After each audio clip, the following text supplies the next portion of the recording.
Ako si Jun. Ang tropa niyang drawing. Ako si Jun. Game! Magandang araw mga dropa. Ngayon ay ating pag-usapan kung dapat nga bang bawasan ang tip ng rider sa kahit na anong platform na ating nasalihan. Walang halong yabang, pero madalas talaga na tayo ay nakakatanggap ng tip mula sa ating mga pasahero. At ang tip na to ay minsan ay inaabot sa atin ng personal at hindi dumadaan sa ating app. At kung minsan naman ay kasama ito sa total fare ng ating pasahero. Ginagawa nila ito para mas mapabilis ang pag-accept ng rider sa kanilang booking.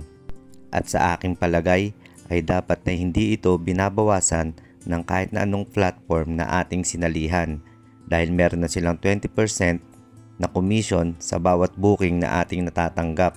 At kung meron mang tip na dumaan sa app, nararapat lamang na ito ay mapunta ng buo sa rider dahil kaming mga rider ang nagagasolina ng aming motor.